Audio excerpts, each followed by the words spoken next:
So when you see injustice in the world, do you ever wonder why it feels so wrong? Like if the universe is just random atoms, where does that feeling come from? Stick around and find out.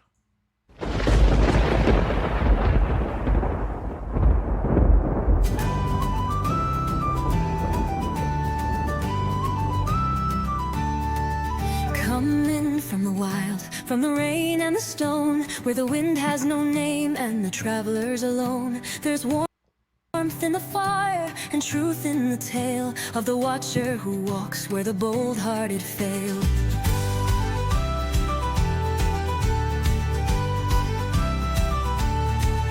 He carries no sword, yet the darkness gives way to the lantern he lifts at the end of the day. He stands on the watchtower, still and unswayed, where the lost find a path through the fog and the fray. From the pilgrim of gray, oh steward of lands, you carry the light in your weather-worn hands. A tale at the hearth, a guide through the night. You open the gate between the wrong and the right.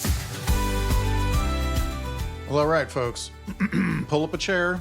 It's the Pilgrim's Gray Inn, and this is where ancient mysteries meet modern questions. So, welcome. Robert Clark, your host. I'm your host, and I'm grateful you've joined us on this particular deep dive. We're kind of doing apologetics for the moment. Today's episode is entitled From Logic to Love, How the Reality of Evil Points to the Moral God. And we're going to journey from one of the most abstract arguments for God's existence. Well, we're going to briefly overview it since we went over it last week, to one of the most visceral challenges against it, and finally to a profound conclusion that ties it all together, so that by the end we'll see how even the reality of evil in our world can be a clue, ironically enough, to the existence of a moral God who is love. Tonight, we'll start with logic, a brief look at the ontological argument for God's existence, a purely logical case that God must exist. I'll do it briefly because, again, we spent over an hour on it last week. Then we'll confront the age-old problem of evil. How can a good God or an all-powerful God allow evil and suffering? And we'll touch on both the strict logical form of that problem and the more intuitive evidential form. And here's where things get interesting, because from the depths of that problem, we plan to pivot with some insight from C.S. Lewis, insight that surprisingly turns the problem of evil on its head. And then finally in section 4, we're going to develop a robust but accessible, I think, I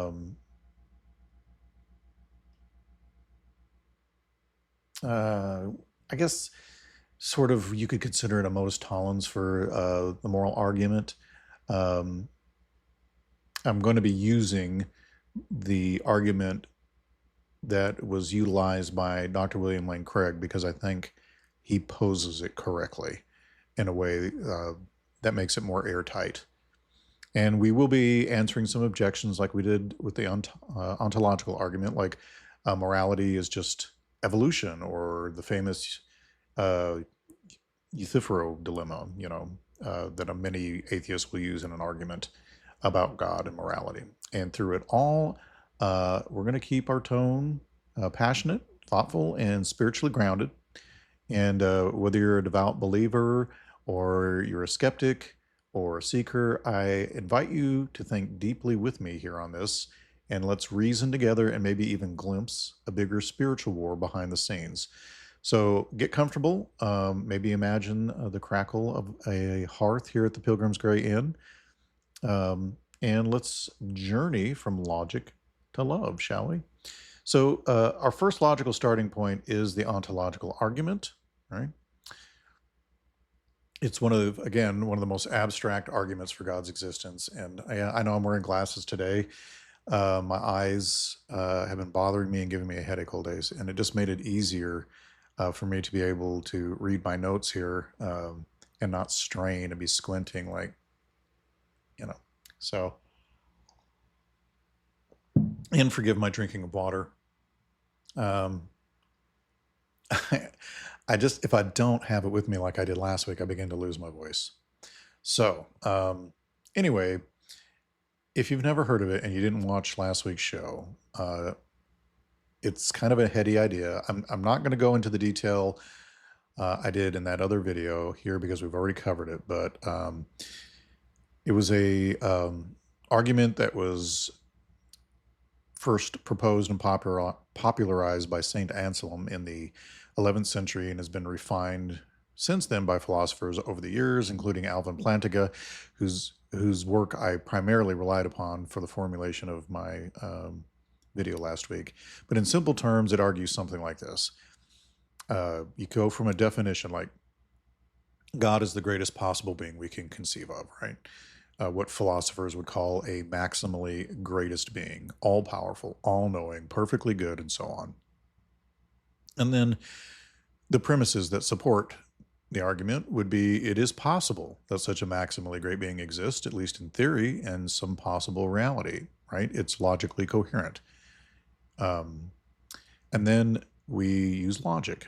If it is even possible for a maximally great being to exist, then by the very nature of maximal greatness, that being would exist in every possible reality, because a truly all-powerful, necessary being wouldn't just exist in some imaginary world and not in others, including the real world. And so every possible reality would include the actual world. And then we conclude by saying, therefore, if God possibly exists in the maximally great sense, then God must exist in reality. So I know that sounds like we are using logic to place God into existence, but in a sense we are. There's nothing wrong with using logic and thinking, right? So to rephrase more concretely, if God exists in any conceivable scenario, his existence would be necessary. So he'd exist in all scenarios, including the real world. And so God's existence would move from possibility to actuality by the force of logical necessity. And as one summary puts it, God possibly exists, therefore he must exist. That's about as simple and short of a phrasing of that argument as you can make. So now the ontological argument is elegant and mind-bending. It's like a mathematical proof about God, and not everyone finds it convincing at first glance. I've been debating a couple of people on the Facebook page about it. After all, it's not based on physical evidence, but on the very concept of God. Some people say it's like defining God into existence, which sounds, iffy, right? It's suspect. But in fact, even many theists scratch their heads at this argument. Philosophers have spent centuries discussing it, raising objections, like I mentioned last week. Like, what about a maximally great pizza? Does that logic make pizza God? To which the answer is that a maximally great pizza is a silly, incoherent idea, whereas a maximally great being isn't. And I went into great detail in our last video explaining why. So I'm not going to go into all the nuances here. But the reason I bring up the ontological argument at all is just to set the stage to show how, through pure logic, one can argue for the existence of God without needing any physical evidence necessarily. It's a reminder that belief in God isn't only based on blind faith. How ironic that I say that and I'm sitting here wearing glasses. No, I mean, not that I'm blind, but anyway. There are rigorous intellectual arguments behind it, and the ontological argument appeals to the mind, to reason. It whispers that if we think clearly enough about what God is, we discover that God has to exist. And it's probably why Scripture says the fool in his heart has said that there is no God. But the reason I bring up, again, is just stage setting. And for now, we're going to step from the airy realm of logic down to the ground level of reality, because even if the mind finds a logical case for God, the heart raises a powerful objection, right? Perhaps the most emotionally potent objection to God's existence, and the one I've encountered the most often. What about evil? What about all the pain, the suffering, the injustice in the world, and how does that square with the God of maximal greatness, who is supposed to be all good and all powerful and loving and so on and so forth, right? So this is where many people move from logic to a very personal doubt, especially when encountering personal tragedy, which is one of the reasons I'm doing this. I want you to know why you believe what you believe so that you're grounded, so that when earth-shaking or painful sufferings in your life don't cause you to falter in doubt, that you have a solid foundation that you're building your house of faith on. So you might grant that a maximally great being makes sense in theory or logically, but then you look at the world and see natural disasters, diseases, atrocities, and personal heartbreak, children born with brain cancers, this horrible trafficking of children going on, and something doesn't add up, right? If God exists, why does evil exist? If an all-loving Father is a ruling reality, why does the world suck so bad or often feel so cruel? And these questions are not just academic, right? These are just human questions. You don't have to be a philosopher to ask. We all experience it. So let's talk about the problem of evil in general, because I might cover that next week instead of something else I wanted to cover. But I just wanted to cover it in general for a moment for what we're about to transition into. So, and as we talk about it, keep that ontological argument in your back pocket, because we're going to circle back from evil to a new kind of logic, one that might surprise you. So the problem of evil has been called the rock of atheism, the hardest question for theists to answer, and it comes in a couple of forms. So let's talk about the two main formulation that philosophers discuss. Basically, we're just going to go into some technicalities of the emotional issue here. Think of it as, instead of just eating the pie, we're going to find out what the ingredients are in it, right? Most of us just experience evil and it sucks, and that's like eating the pie. You get to taste it and experience it and so on. But let's find out why this pie tastes so terrible. So first we have the logic problem of evil, and it is a bold, absolute claim that says it is logically impossible for the God of classical theism, or the Christian God, or an all-powerful, all-knowing, perfectly good and evil to both exist at the same time. In other words, if evil exists, God cannot exist. End of story. So the idea is that there's a contradiction buried in the concept of a perfectly good, all-powerful God allowing any evil. So an all-good God would want to eliminate evil entirely. An all-powerful God could eliminate evil entirely. And yet, here we are with our crappy tasting pie, right? Evil still exists. And so some argue it's logically inconsistent to believe God exists while also acknowledging the reality of evil and suffering. So it's a deductive argument, and it tries to show a flat-out contradiction, as if when we're saying it is raining and not raining at the same time. Say, does that make sense? I'm trying to make it to where this is not just boring philosophical talk. I want you to follow and understand what we're doing. So then we have the evidential or probabilistic is a hard word to say, problem of evil. It's a softer claim, but honestly, this is the one that people make more often in real life. This is what you encounter when people are hurt and suffering, because most people don't think of the logical problem of evil. They primarily think this pie tastes terrible. They don't care what the ingredients are. They just want to spit it out of their mouth and have nothing to do with it.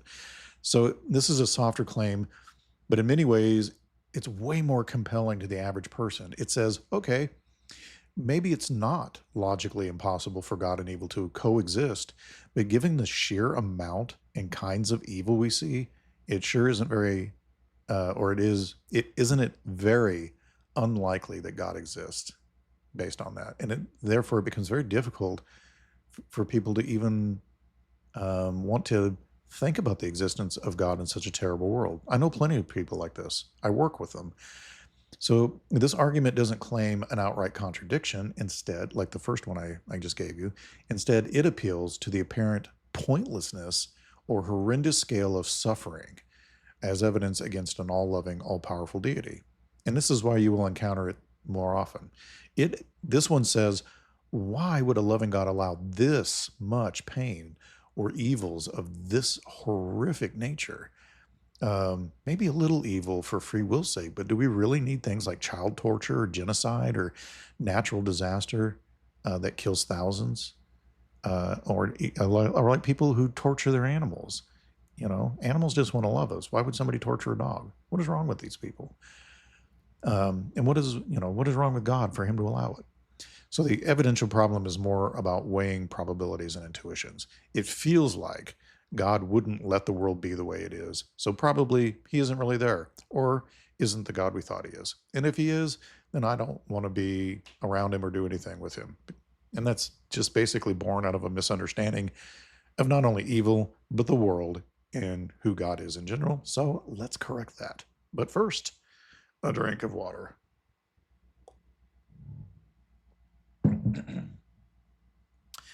I try to do that away from the mic because I hate that sound. All right. Like, I don't like listening to when somebody else is drinking water either, gulping in their throat or whatever. So let's address these in turn, starting with the logical problem. The logical version, as a strict argument, has pretty much been destroyed or defeated in philosophical circles. And that might surprise you, really, like defeated. Oh, yeah, really? Well, yes. Over the last few decades, even atheist philosophers have conceded that the existence of God is not logically incompatible with the existence of evil. Now, you might say, why? What's your proof? Well, it's largely due to the work of, again, a philosopher named Alvin Plantinga, among others, and also his famous free will defense, which we might get into next week with Molinism and God's mental knowledge and things of that nature, because there's all kinds of questions that go along with that, right? Why did God create people he knew would go to hell? So we can handle that next week. But in the meantime, Plantinga argued, in essence, that as long as it's even possible that God had a good reason to allow evil, then there's no logical contradiction between God and evil. He suggested one very plausible possible reason, which is free will. And he makes a very good case in that defense, and maybe I'll link it in my description. So imagine a world with creatures like us who have genuine free will. And look, I get it. Atheists and Christians alike disagree on this. There are Christians who do not believe we have free will. Most of them are reformists, and I get that. I kind of used to be that way myself.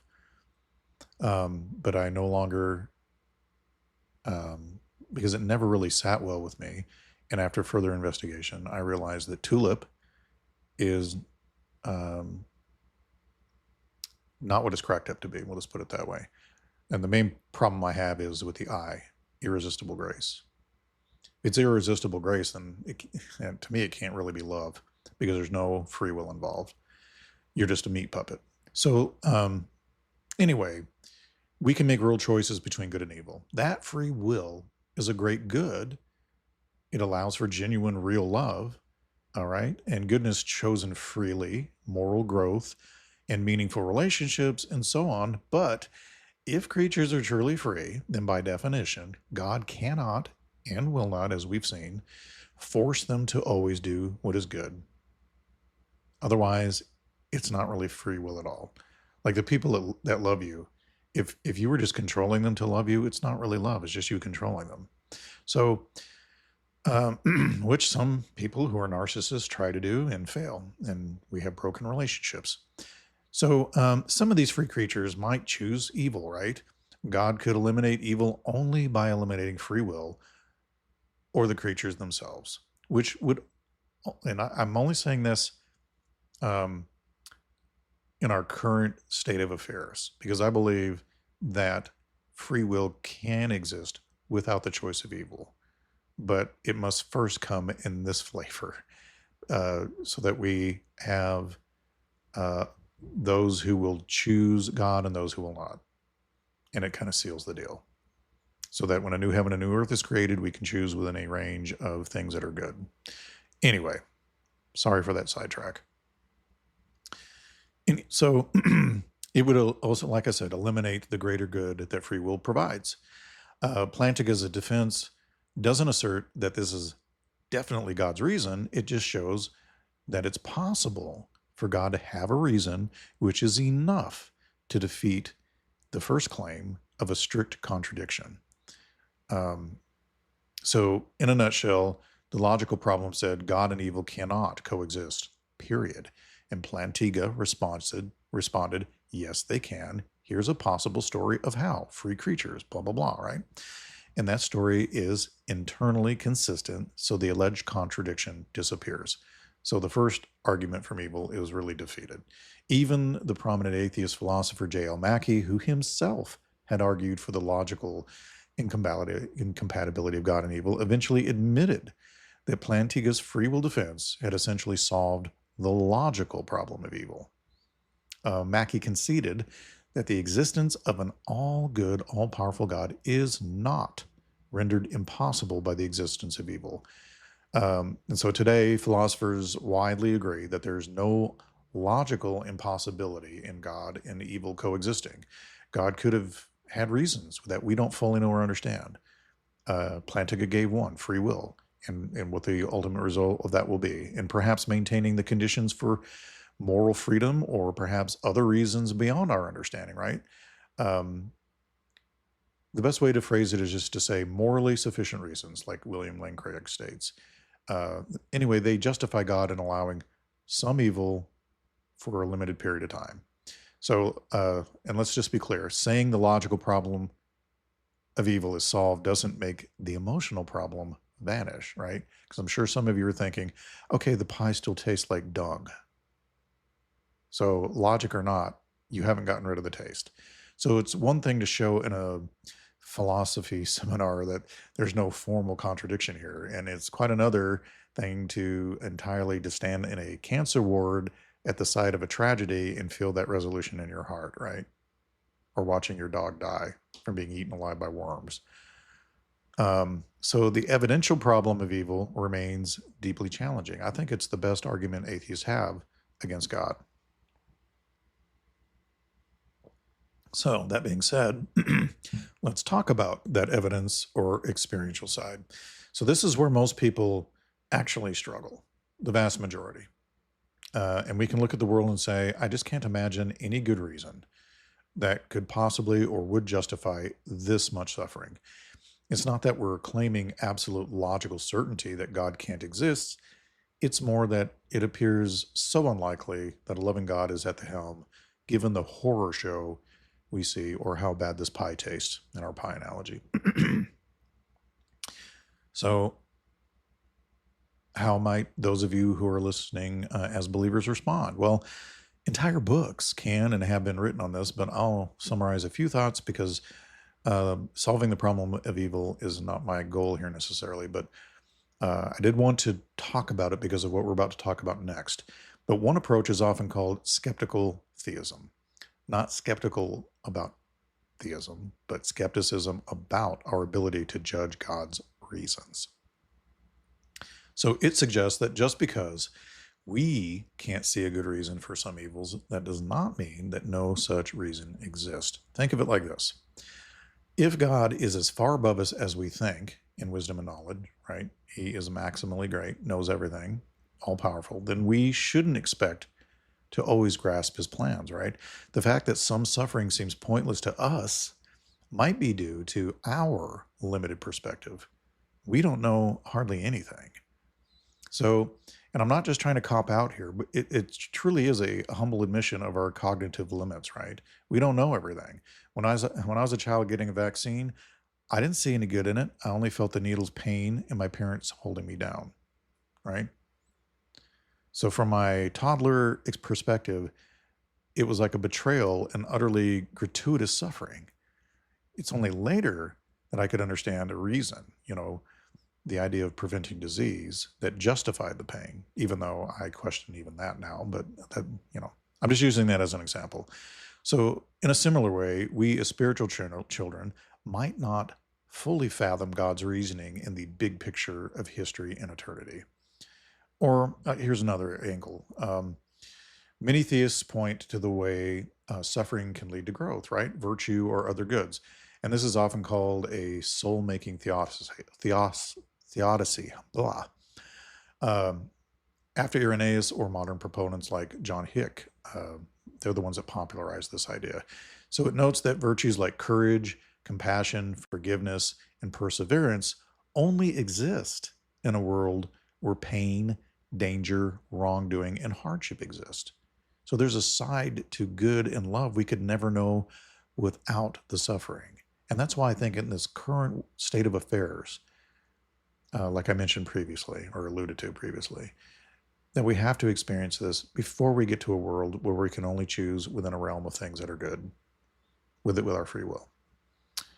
So anyway, this would be a world with no, a world, well, anyway, a world with no danger would never know courage, right? A world with no one in need or suffering might never know sacrificial love or empathy, right? And as Hick argued, perhaps a world that is a challenging place to live, right? A veil of soul making, as he put it, is one in which free beings can develop into more morally and spiritually mature creatures as a result.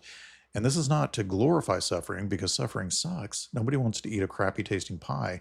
It's still intrinsically bad, right? But to suggest it's not incompatible with an ultimately good purpose is the point, right? We should also mention the Christian perspective that God himself entered into the world of suffering in the person of Jesus, right? God isn't a distant, cold deity watching us suffer, right? In Christian understanding, God knows suffering intimately. The cross, the crucifixion of Christ, is the paradoxical centerpiece of our faith. The worst evil ever committed, the torture and murder of the innocent Son of God, becomes the means of the greatest good, redemption and hope for humanity. And it's a legal process as well. There's multiple layers to this. It's as if God were saying, I will take the very worst the world can do, and through it, I will open the door to the very best, right? Resurrection, defeat of sin, and death. And it paves the way for you. It legally paid for everybody's sin, including yours, you listening right now.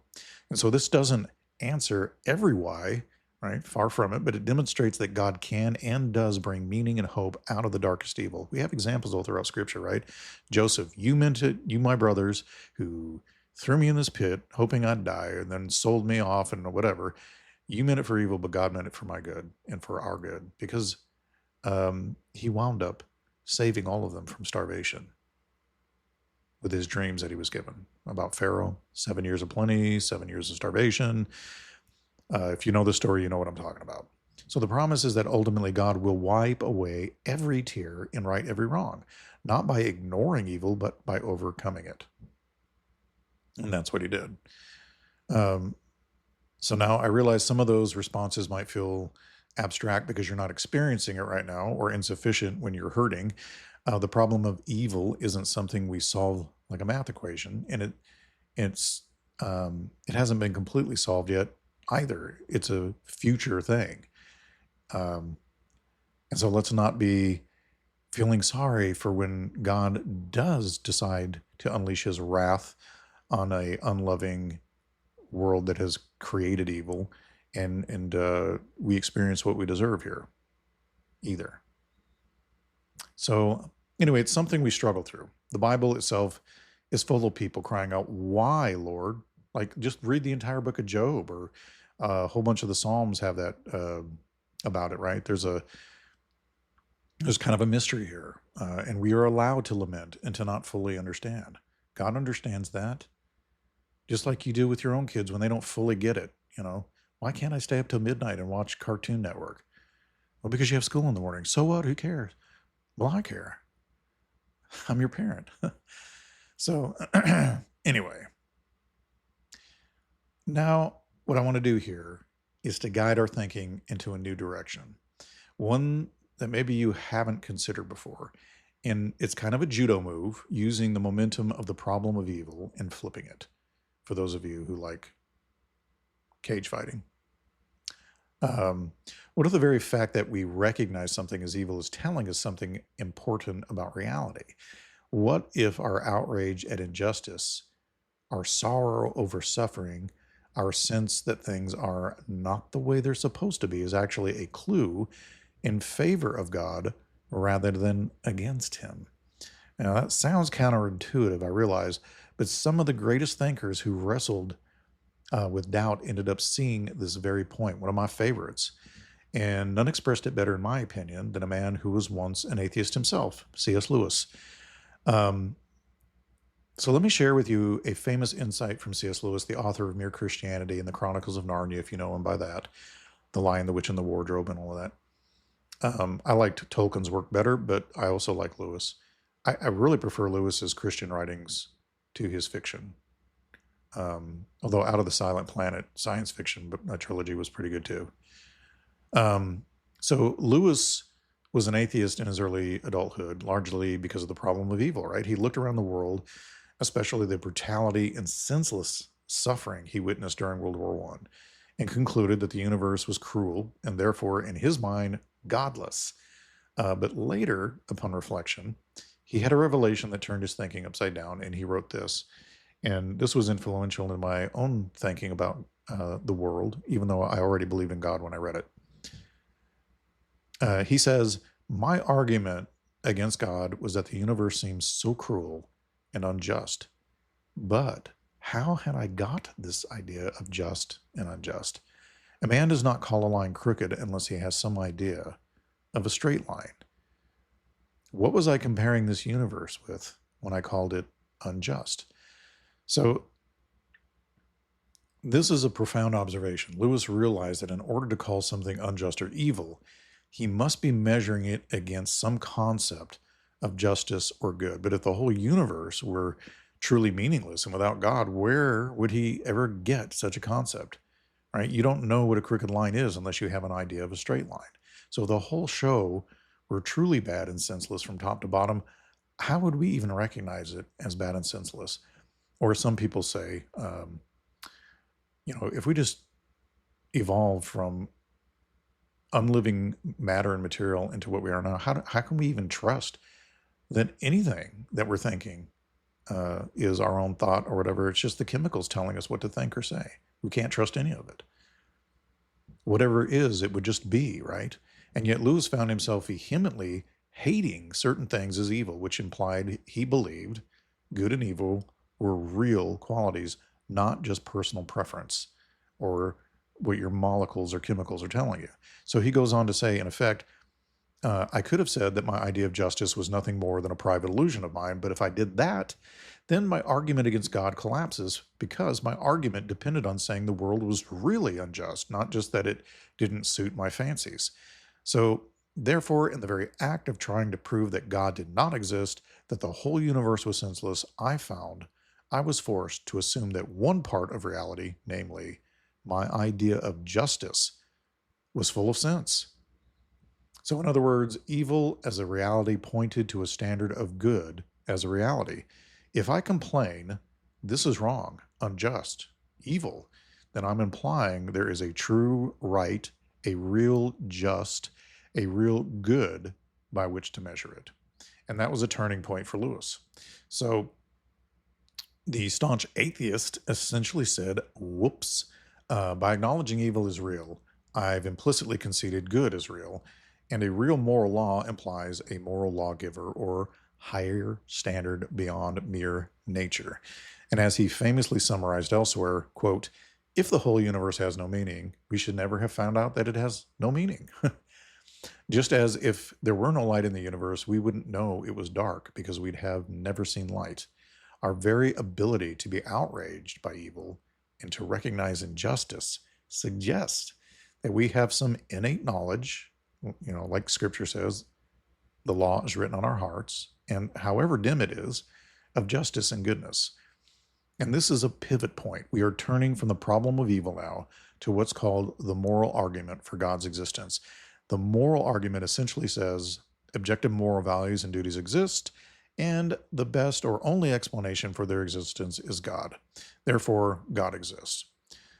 That's not the way I'm going to phrase the argument later when I tell you what the modus ponens are for it, but I'll get to that. So I can imagine some of you thinking, whoa, hold on. Are you saying atheists can't be moral or know right from wrong without God?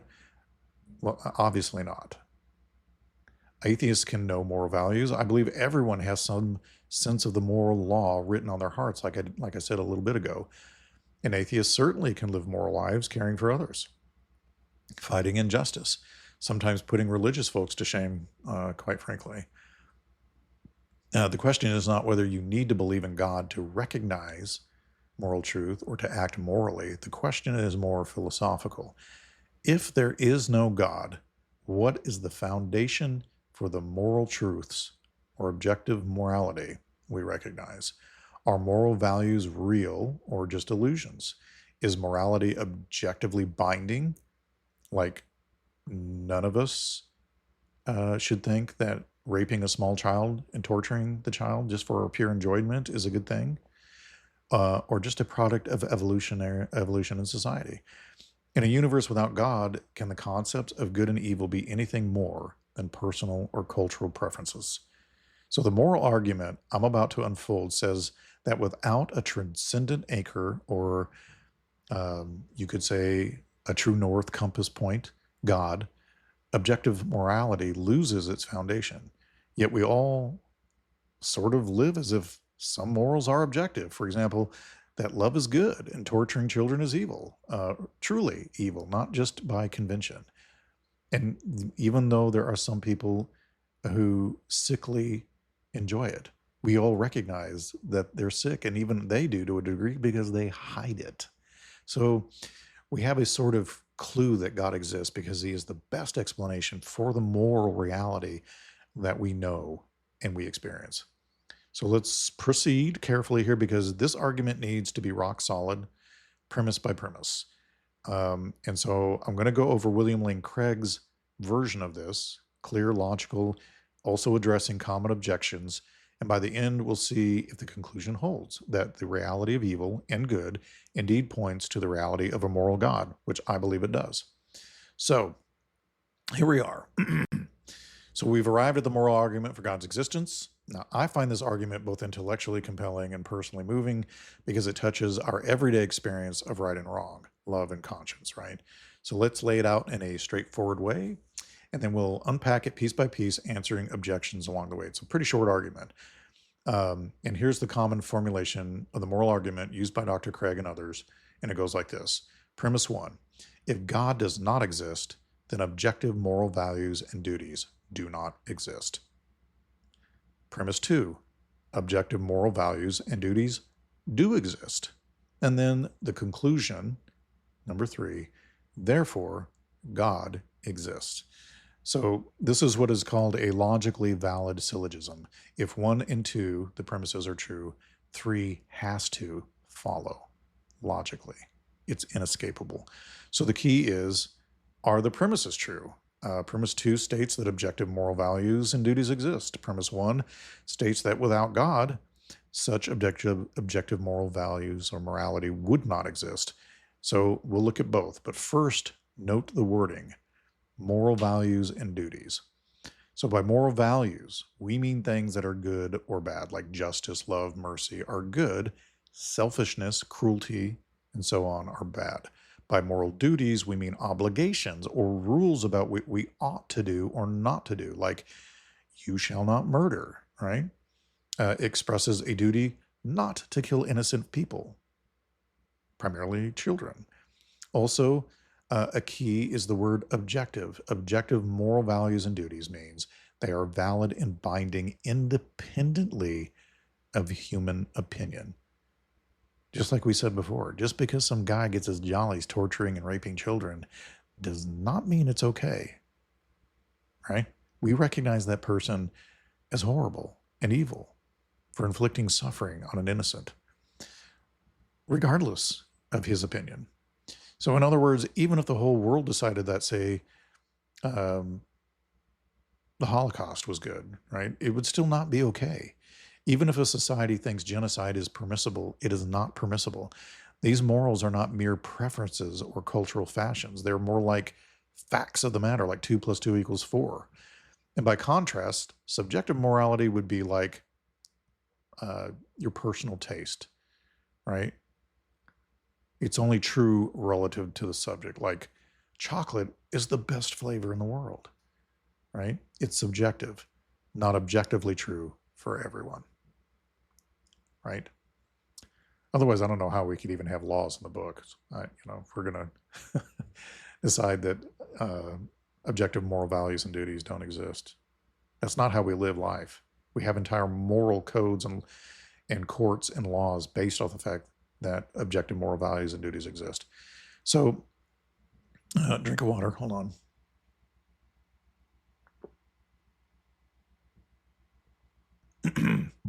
Most of us live as if some morals are objective, right? We say things like, what the terrorists did was evil, period. Not just, I personally don't like it. It's just not my thing. Or Nelson Mandela was a good man. Not, well, in my opinion, but who's to say? We hold firm convictions. When we're outraged by scandal or injustice, we appeal to a standard we expect others to recognize too, like a chair in a room. Hey, see that chair? Oh, yeah. Yeah, I see the chair. That's the common sense of premise 2, right? Objective moral values and duties do exist. We might disagree on some particulars of morality, but almost everyone agrees on at least some core points, right? So, for example, treachery or betrayal is wrong. Gratuitous cruelty is wrong. Love and generosity are good. Justice is a virtue, right? If someone came along saying, actually, I think torturing babies for fun is absolutely morally fine, we wouldn't just say, oh, well, different strokes for different folks. We would say, no, that's terrible. You're wrong. We assume a sane person knows such things are truly wrong. Even those relativists who say there is no absolute morality usually have a line in the sand somewhere. And if you doubt it, try burning a flag or endorsing slavery in front of them. And they'll quickly say, you ought not to do that. In fact, it's hard to consistently live as if no duties or values are objective. We don't live that way. That's reality. If you want to know if they exist, look at reality, how we live. We live as if there are objective moral values and duties. Moral language is all over the place, right? It permeates our lives. Should, the word should, shouldn't, right, wrong, unfair, ought to, right? So premise 2 claims something that is quite intuitive, right? We all know this just naturally, that at least some things are really morally right or wrong, regardless of what anybody thinks. It's not subjective.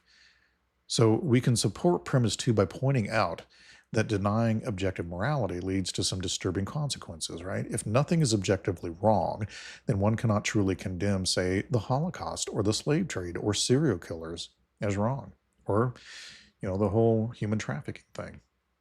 You could really only say, well, like my favorite flavor of ice cream, I just don't like it. Or, our society disapproves. But if you want to do it, who's to say Nazi morality isn't just true for them, right? It would reduce moral discourse to preference, basically. And yet virtually no one anywhere lives that way, thank goodness. We all recognize that a society that, for instance, legalizes rape or genocide is wrong. Not just different. Rape isn't wrong because society says so. Society, when it's healthy, says so because it's wrong. There's a big difference. And as Dr. Craig often notes, to deny objective moral values, one has to face that logically rape and cruelty, even murder, wouldn't be really wrong. Just not in good taste at the moment for whatever society, right? Just socially disadvantageous or something like that, but it's not wrong or evil. And that's a bullet that very few are willing to bite. Even philosophers who try to be relativist or nihilist in the classroom will act outraged if you steal their laptop or plagiarize their work. So they know. Their moral indignation betrays a belief that some things are truly not okay objectively.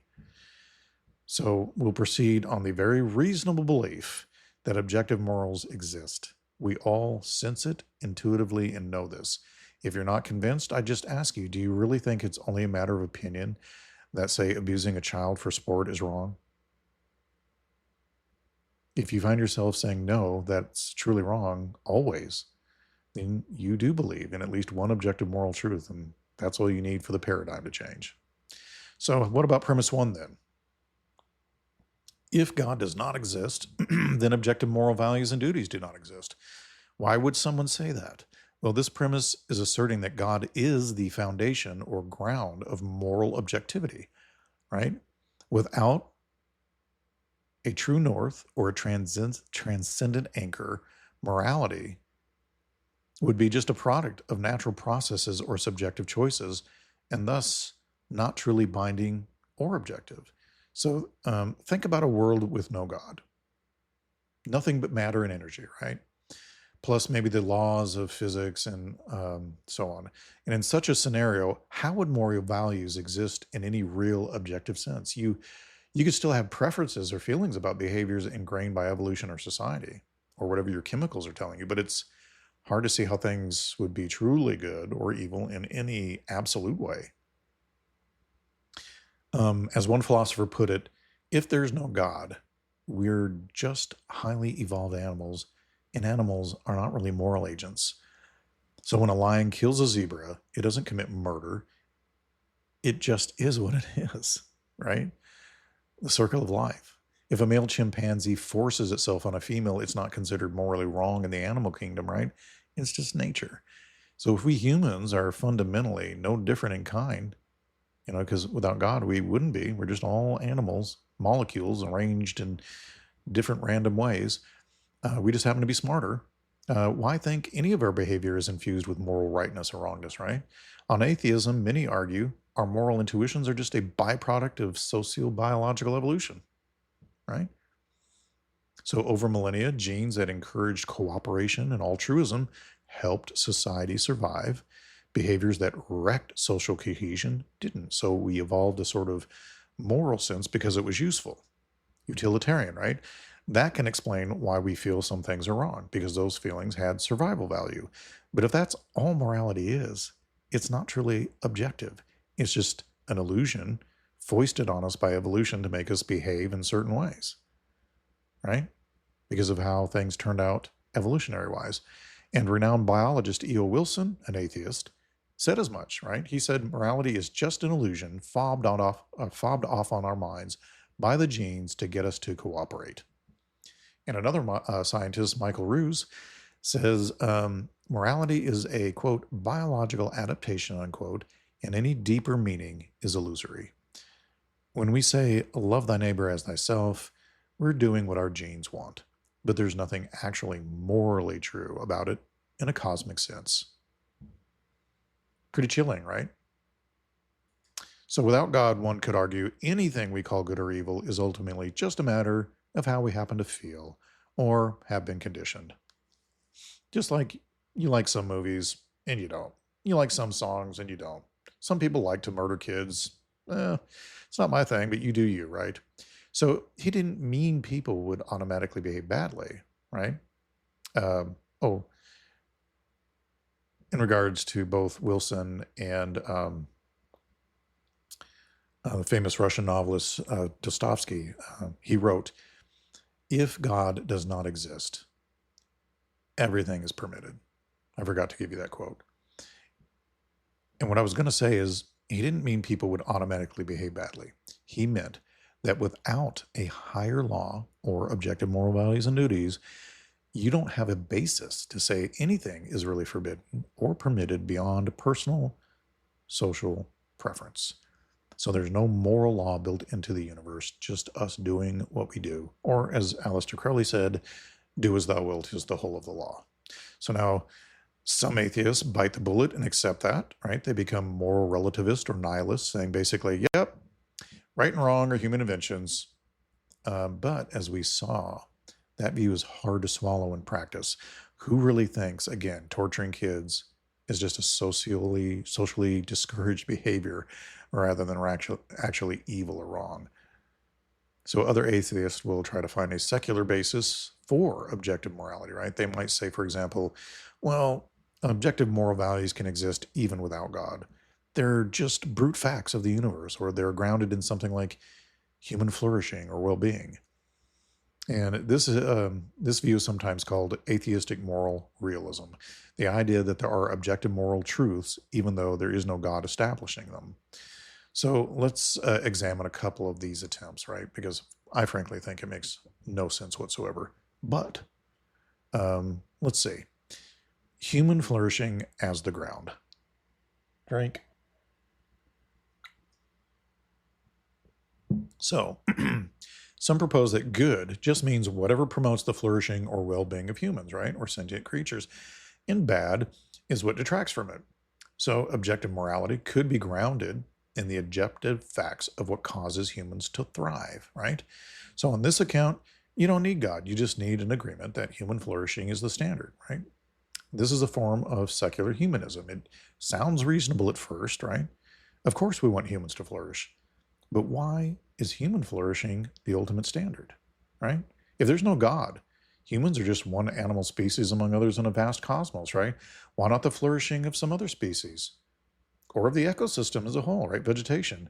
Preferring our species without a transcendent reason might be called speciesism. Speciesism. Another terrible word to say with your mouth and tongue. And it is an unjustified bias towards our own species. On atheism, to say humans have special moral worth is kind of arbitrary because who says so? We do, right? I mean, that's just self-serving. It's like if cows got together and declared cow flourishing is the ultimate good and went to war with us, right? Meanwhile, wolves might prefer wolf flourishing. So without seeing, without something above human opinion making humanity the measure of all value is just a choice, subjective. We could imagine intelligent aliens who think we're wrong, right? In a godless world, it's hard to justify would anyone ought to have value humans highly, right? I mean, look at us. We're not great, right? So why would anybody have, decide to value humans highly if, say, they don't want to, right? We really, without God, I don't see how they could make the case that we're any more important or unimportant than a swarm of gnats that hit your windshield. Who cares? So the other thing is equating moral good with what helps humans flourish has some perplexing implications. For one, if that's all goodness is, then theoretically, if genocide or oppression somehow increased overall human flourishing, right? Say by eliminating undesirables to make society happier, right? Just saying, a horrific thought experiment, but would that become the good? Most of us would say absolutely not, because certain acts are inherently, objectively wrong no matter what outcome they produce.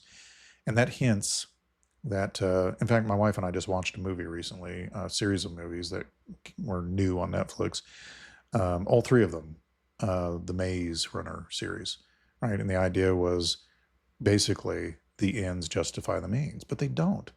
And I would have been fighting on the side of those who didn't approve of killing all these people to come up with a vaccine and submitting them to all sorts of torture and terrible trials. Anyway, all of that hints that human flourishing alone doesn't capture the full moral truth. There's also the issue that naturalism doesn't imbue any particular goal, like flourishing, with moral weight, right? Nature is just red in tooth and claw, right? As Tennyson said, full of creatures flourishing at the expense of other creatures. Survival of the fittest is natural, but not necessarily moral in our usual sense. If we're just products of nature, why not embrace a might makes right ethos, right? Again, we're no important than a swarm of gnats hitting a windshield.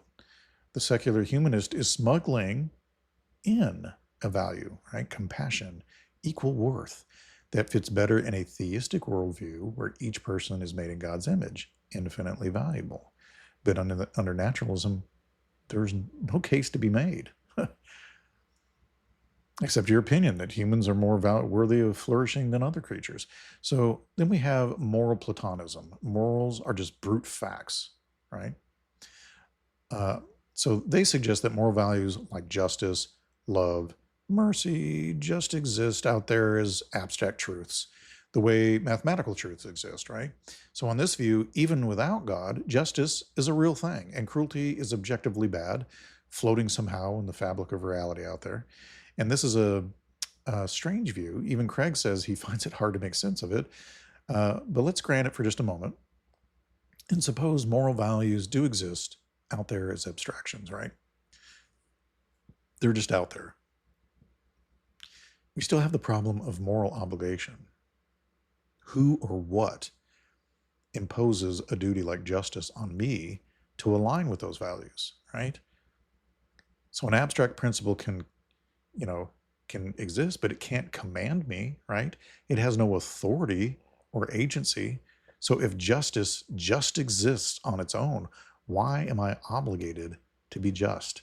It's like having a list of moral facts with no enforcer or source.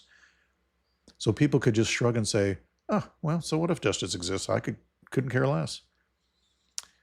Right? So without a personal God behind it, morality becomes more like a list of truths, but not commands.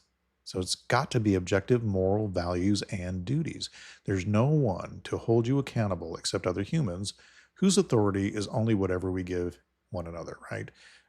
Also, if both good values and evil values just exist, the concept of evil or selfishness would exist as much as goodness, right? So if you got justice existing, you would have unjust, right? So the question arises, why should the good ones triumph? If the universe is indifferent and subjective, maybe cruelty just exists as an abstract value alongside love. And there is no cosmic preference for one another, from one over the other. It's all up to us. And if someone's will is strong enough, they might impose cruelty as their chosen value. In a world without God, right? A tyrant might successfully say, compassion and justice are weak. Strength and cruelty are the real virtues, right? And there'd be no higher court of appeal beyond human power struggles, right? I mean, isn't that... I immediately thought of the Karate Kid, right? You got the one dojo that's like, no mercy, no justice, or, finish him. Like Mortal Kombat. But when we go to watch the movie Karate Kid, we all know who the right one is. We know that the other guy is a douchebag, right? We know this intuitively. So, anyway, you get the point. It makes no sense. And then we have evolutionary ethics, morality as evolved emotion. So, as mentioned, evolution can explain feelings of morality, but if that's all there is, it undermines our confidence that those feelings track any truth. If we think morality is objective, we usually think it's something we can discover or be wrong about, right? But if our moral convictions are just installed by evolution to help us survive, not to track moral truth, since under atheism there was no moral truth to track, right? Just survival, then we have reason to doubt the reliability of those convictions. So philosopher Sharon Street has argued that if moral truths existed unrelated to reproductive success, it'd be a huge coincidence for evolution to have wired us with the correct morals. In fact, it likely didn't. It wired us with useful behaviors like protecting kin, reciprocating favors, which we now rationalize as morals. Well, if that's so, why trust your moral sense at all? It's like trusting a compass that wasn't designed to point north, only to get you safely through a forest, or perhaps by consistently pointing some useful direction that isn't true north, right? Depending on the need. So if atheistic evolution is the whole story, then our strong sense that kindness is noble and murder is wrong might just be a pragmatic illusion, right? So many atheists, like biologist Richard Dawkins, indeed says there's ultimately no good, no evil in a universe of blind physical forces, just pitiless indifference, and we dance to our DNA. And that is the bleakness one comes to if one takes God completely out of the picture. Objective morality evaporates, and we're left with, at best, a shared illusion of morality. So we can see why premise one is persuasive, right? It's basically saying God is the best explanation for there being real, objective moral truths that we argued for in premise two. So if there's no God, moral values would either have to be made up by us or just floating inexplicably in the void somewhere, and neither gives a solid foundation. With God, however, it makes sense. Moral values are rooted in God's character, his holy and loving nature, and moral duties are expressed as his commands flowing from that nature. So goodness is not arbitrary, right? God isn't inventing it on a whim. And it's not external to him either, right? They're not platonic. He's not under some higher law. Rather, his very being is the law. He is the logos, mentioned in John 1:1. Goodness is grounded in the ultimate reality, God. Thus, in a theistic view, love is good because God is love. Justice is good because God is just by his very nature. Human life is sacred because humans bear God's image, and so on. And we have moral obligations because we are his creatures accountable to him. And he's written all of that on our hearts, so we know it intuitively. So there is authority behind the moral law. We aren't just interpreting a meaningless universe in moral terms. We are responding to the real moral order God set up and, again, wrote on your heart. And this is why Dr. Craig and many others say that without God, objective morality is at best unlikely or implausible. It's certainly difficult to justify. Whereas with God, objective morality fits like a hand in the glove, right? Of course, there are real right and wrong because there's a real supreme good God who designed us with a moral compass reflecting his character. So if you find premise 2 true, that there are objective moral facts, and premise 1 true, that God is needed for such facts, then the conclusion logically follows, therefore, God exists. In more personal terms, if you believe that love is not just a biochemical illusion, if you believe justice is not just a human construct, if you believe evil is not just, well, whatever society says at the time is bad, but something truly wrong, then to be consistent, you should believe in something beyond nature that grounds those realities. And that something is best described as God, a moral and personal being who is the source of moral truth. So there are objections to this, right? So let's tackle a couple of objections. I think I've got like 4 of them that are the primary ones. And we'll go over them pretty quick here because we're already on an hour. The first objection is the usual one. Evolution explains morality. We don't need God. So we've already touched on this, but let's be clear. Yes, evolution can explain why we might feel certain moral emotions or develop cooperative behavior. But evolution is about survival, not truth. If our moral beliefs are entirely products of evolution, then we have no reason to trust them as true. They were selected to help our ancestors survive, not necessarily to reveal the fabric of morality, if any, under that idea. It could be that in a godless reality, there is no moral reality, just impulses. So if you go that route, you basically concede there's no objective morality, which is bye-bye premise 2. But as we saw, jettisoning objective morality leaves you unable to say, for example, that the Holocaust was wrong or me stealing your wallet is wrong, only that you don't like it, or it didn't help survival in the long run, or for you to pay your bills, which seems woefully inadequate. Moreover, if certain evolved instincts had been different, we'd have different morals, right? For instance, if we were like some insects, right, certain species, we might feel it's good, right? It's a good thing to kill our siblings to climb the hierarchy, right? The fact that we can critique some aspect of our natural impulses by saying, just because evolution gave us an impulse, say tribalism or revenge, doesn't make it right, suggests that we believe in a standard beyond mere evolutionary fitness, right? So evolution in a theistic view could be the tool God uses or used to instill moral understanding in us, but without God guiding it, there's no guarantee it would align with moral truth, because under atheism, it's unguided.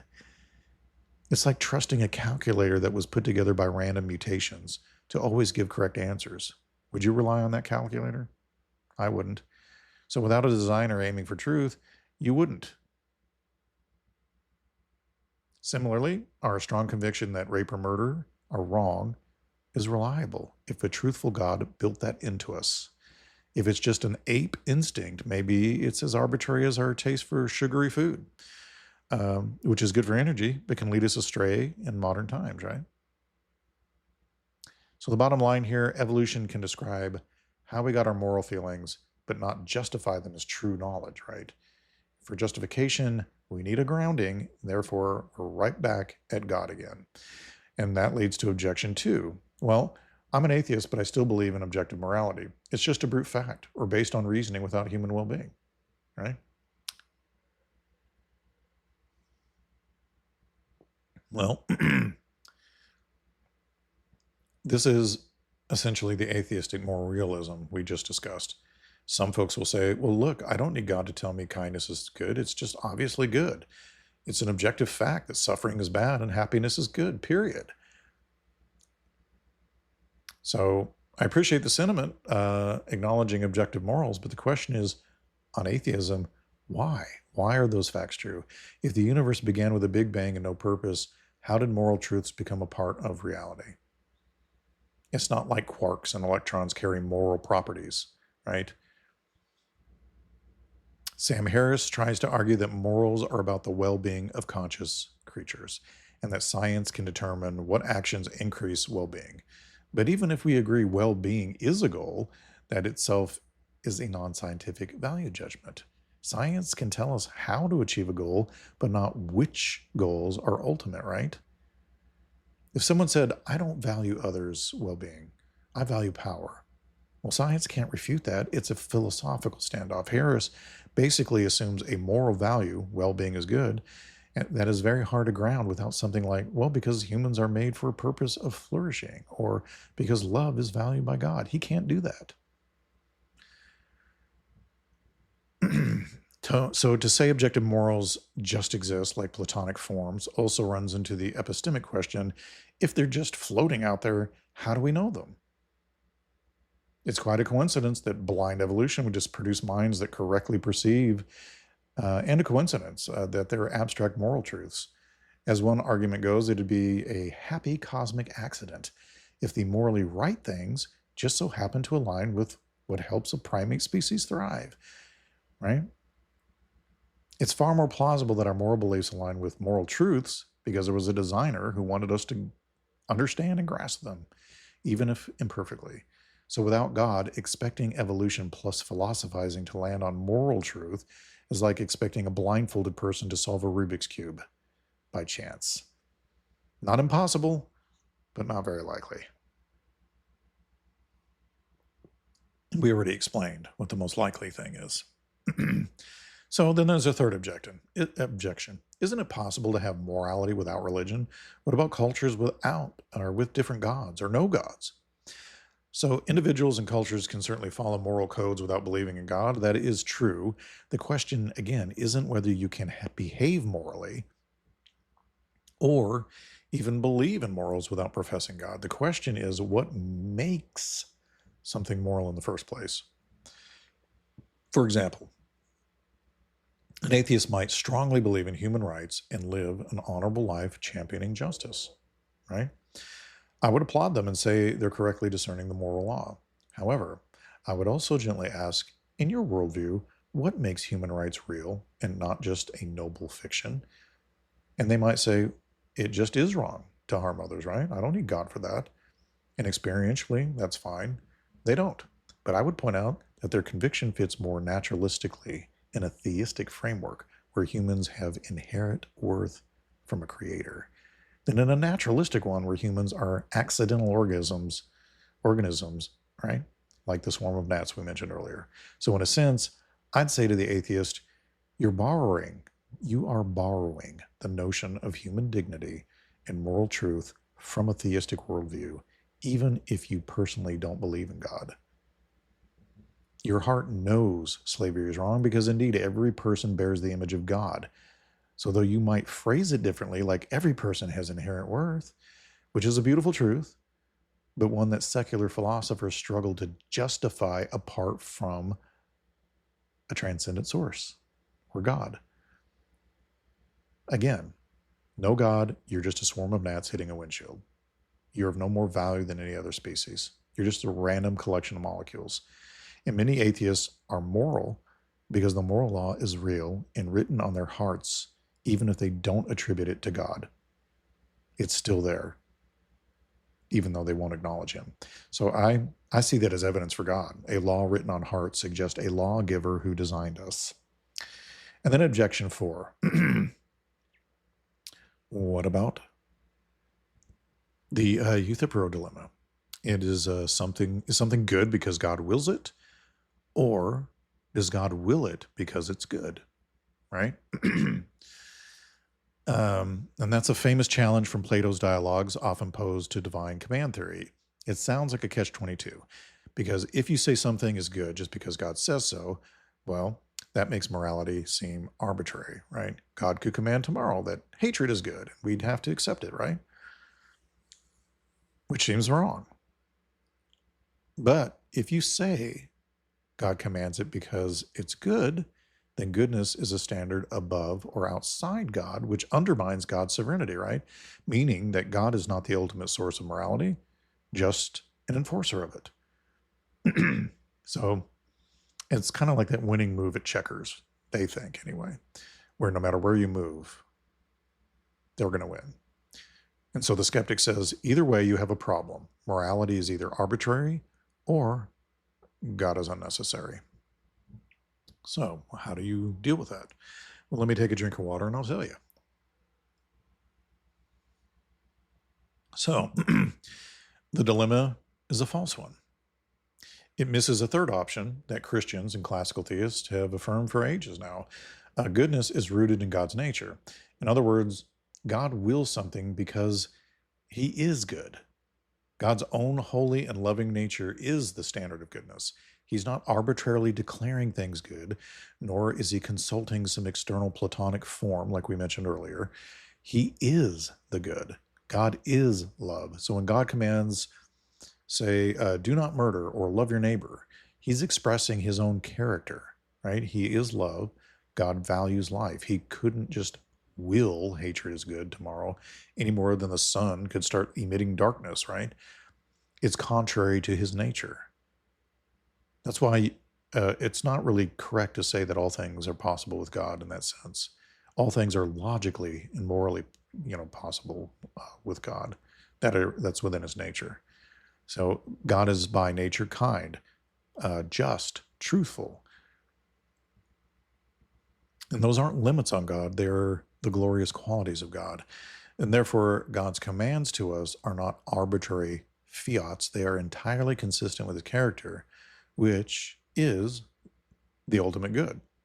And that character is not subject to something higher. It simply is what it is, the very definition of goodness.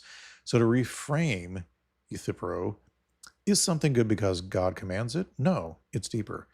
God commands it because it's in line with his good nature. And then does God command it because it's good, implying a standard beyond God? No, the standard is God's own being, his very nature.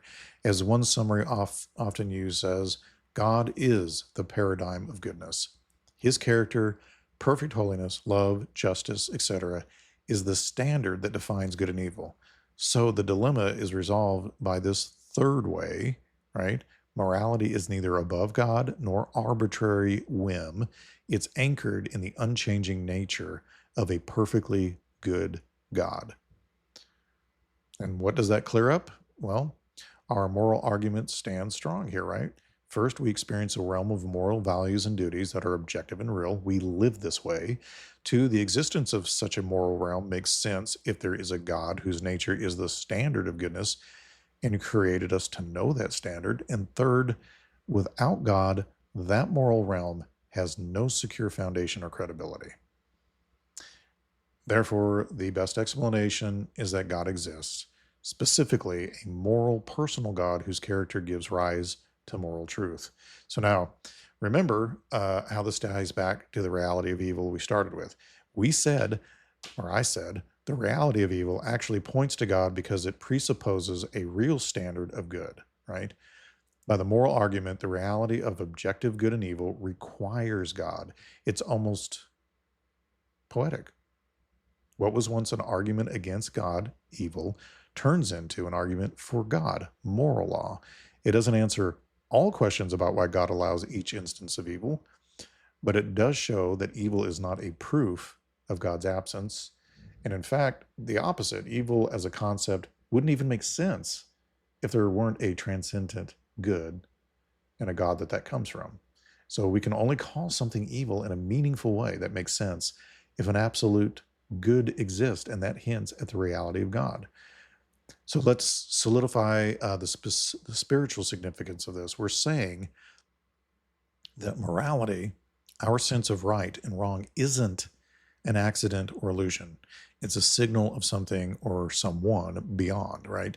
It's part of the created order. Christianity teaches that in the beginning, God created everything and called it good. There was a moral order, and humans had God's law written on their hearts. So the entrance of sin, rebellion against God, didn't erase the moral law. It corrupted our desires, but we still have conscience as a vestige of God's image, right? So history, from a biblical perspective, is the story of this seed war that we cover here at Pilgrim's Gray Chronicles, and that we talk about here at the Pilgrim's Gray Inn. It's a spiritual conflict between good and evil, God's truth and Satan's lies, right?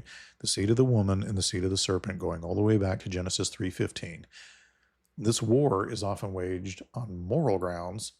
Will we follow the way of love and truth, aligning with God and loving our neighbor, or the way of selfishness and deception, right? Aligning with the adversary. Every moral choice, in a way, is a battle in that cosmic war. And you're pushing your fellow human beings through your example in one direction or the other with everything that you say and do. Here's an illustration, right? A sort of a symbolic image of the cosmic moral struggle. The veneer of the visible world parted like a curtain to reveal a spiritual conflict, right? Heavenly light versus hellish fire behind it. In the Pilgrim's Gray perspective, we often speak of the ancient war behind the veil of reality, right? So this war is not only fought with swords or politics, it's fought in each human heart, right? It's part of the seed war narrative, the long struggle between the offspring of God's promise and the offspring of the evil one or the adversary. It's essentially a war over truth and morality, over the allegiance of human souls. And every time someone stands up for what is right against pressure to do wrong, that's a victory shining in the seed war. Every time we resist the serpent's whisper, right? Did God really say, or, anytime we resist any slander against God and instead uphold the good, we are aligning with the seed of the woman, ultimately with Christ, who is the fulfillment of that prophecy and the one who crushes the serpent's head. So when you feel that pang in your conscience or that fire in your spirit at the sight of injustice, you are experiencing the moral law in action written in your heart. A beacon lit by God in you, right? Light the beacons. It's calling you to choose a side in the spiritual conflict. Will you choose love, honesty, courage, selflessness, the side of the moral God, or will you shrug it off and go with your own self-interest, apathy, cruelty, falsehood, your own entertainment, effectively siding with the forces that oppose God? It truly is that stark when you boil it down. And the Apostle Paul wrote that we do not wrestle against flesh and blood, but against the spiritual forces of evil in the heavenly realms in Ephesians 6:12. Those forces of evil often operate through moral deception, twisting good into evil and evil into good, right? But God has given us the moral law, reason, and revelation to see things straight, to not call a crooked what is a straight line or call evil good. More often, people will take something they know is evil and they want to do it, and then they circle their wagons around it and justify for themselves why it's okay for them to do it, but not for other people. All right, what they're doing is justified. So again, we began with logic, the ontological argument. We moved to love, the moral argument grounded in God's loving nature. And then we saw how evil, far from disproving God, can actually point us to the reality of God's goodness. And we answered some tough questions and found that the moral argument, when reinforced on all sides, is a logically airtight case for God's existence if you accept its common sense premises. But beyond logic, I want to emphasize the love. We're not just talking about a cold moral principle out there. We're pointing to the moral God, a God who is not only perfectly just, but also rich in love and mercy, right? These things shouldn't just be things that we know about in our heads because, our adversary knows that God exists and knows what he thinks and is aware of these truths and doesn't care, right? He's still the adversary. So before we close, let's circle back to where we started from logic to love. We used logic to arrive at God, but ultimately the goal is not just to acknowledge an unmoved mover or a cosmic lawgiver, but to enter into a relationship of love with a God who is the very source of love. The existence of a moral God is not just a theory to prove, right? It's an invitation to trust that our longing for justice and goodness will be fulfilled, that evil will not have the last word, that our moral struggles mean something in the grand scheme of things. It's why we like movies with happy endings. Every time you choose good over evil, you echo God's character and contribute a verse to the story of the seed war, right? Pushing back against the adversary darkness with your light. And when you fail, as we all do, the moral argument also points you to your need for grace, because if that moral standard is real and we fall short, then we need forgiveness.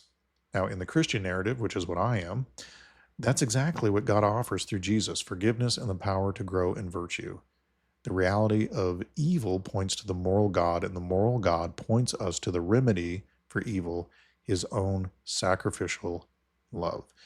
So, fellow pilgrims, I encourage you to reflect on the clues of morality in your own life. Have you sensed that a tug of war between good and evil is in your heart? Or do you feel that hunger for justice in the world, you want to do something? You shouldn't dismiss those as merely evolutionary quirks. Consider that they might be whispers of a moral lawgiver calling you. And when you feel outraged by evil, let it drive you not to despair, but to the straight line, right? To God's standard of goodness, and ultimately to God himself, who alone can empower us to overcome evil with good, right? Plus, he helps you see the line is straight.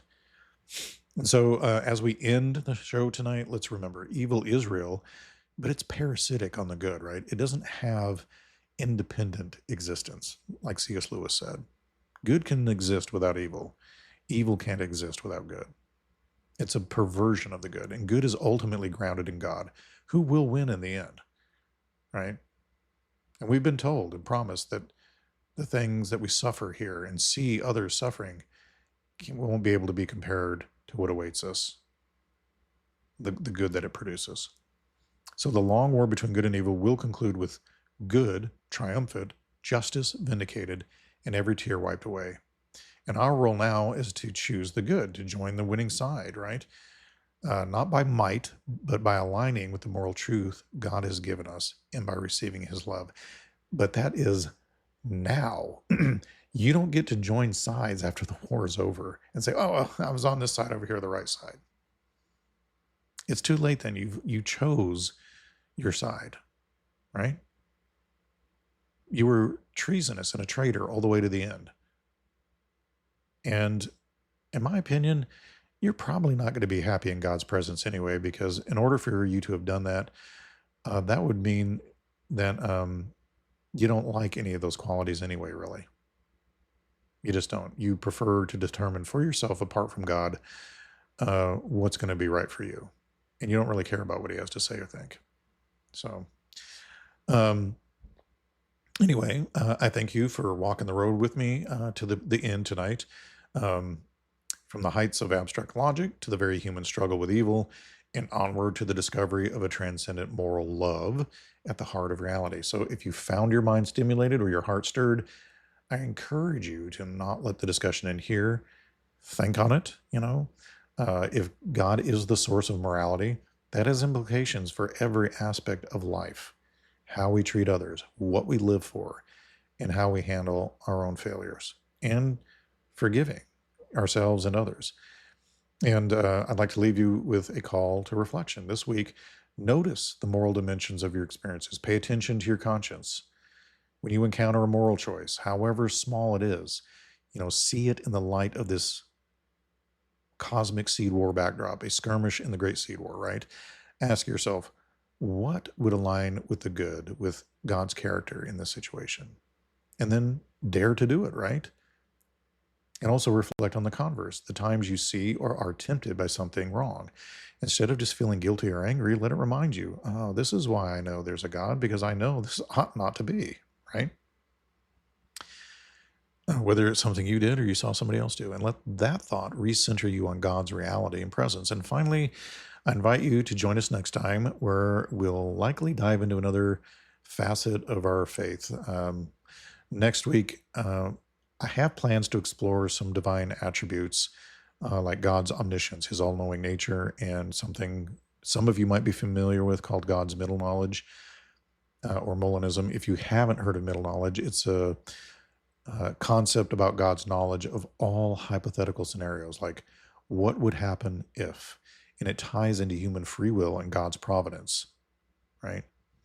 And we'll see how God's omniscience, including knowing all possible worlds, doesn't make us robots, but actually assures us of his perfect plan. And it's a topic that I hope will stretch your mind and to deepen your appreciation for God's wisdom. I know it did for me. Until then, remember that the moral law points to a moral lawgiver, and that lawgiver is not a cold tyrant, but a loving God who wants you to join him in the triumph of what is good. In our journey from logic to love, we find that the ultimate logic is love. For God is love, right? And in him, all the lines run straight and all the shadows are light, because in him, he is light, and in him is no darkness at all. Anyway, I thank you for listening to Pilgrim's Great Chronicles. Again, Robert Clark, your host. Please like, share, and subscribe so that you don't ever miss a show. We do 3 a week, Monday, Wednesday, Friday. I try to have them released at 9 p.m. Central Standard Time. I don't always hit the mark, but I try. And on Monday nights, we do these long-form shows.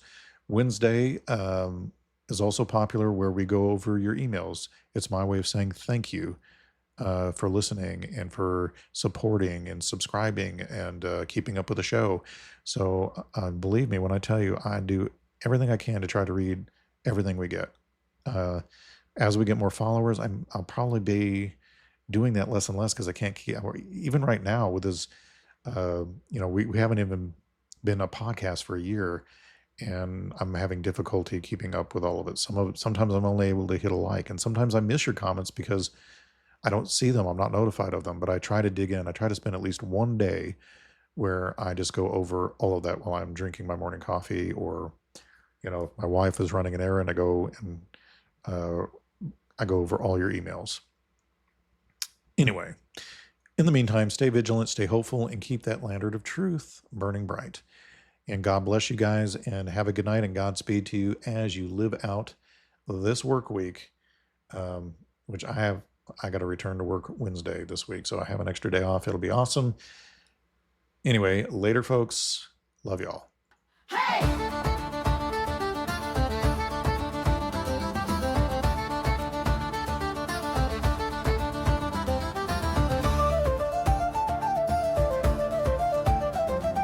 Gather round, ye travelers, lend me your ear. A tale of heroes who knew no fear. Through shadowed woods and mountains steep, their legacy lives where the wild winds sweep. Raise your tankards high and sing for the great pilgrims and what they bring to every corner. Their stories stay. Hail the chronicles of Pilgrim's Grave.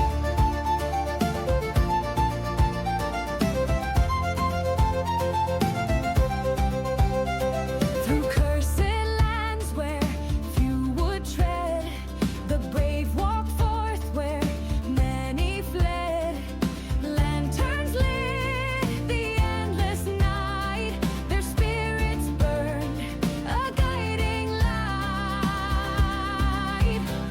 Raise your 10 cards high and sing for the great pilgrims and what they bring to every corner.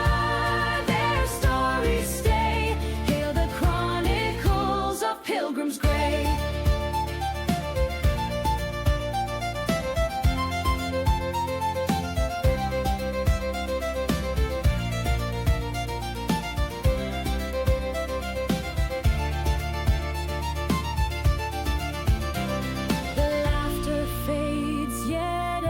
Strong in every heart, their timeless song mirrors carried on the ale-soaked breeze, songs as endless as the trees. Raise your 10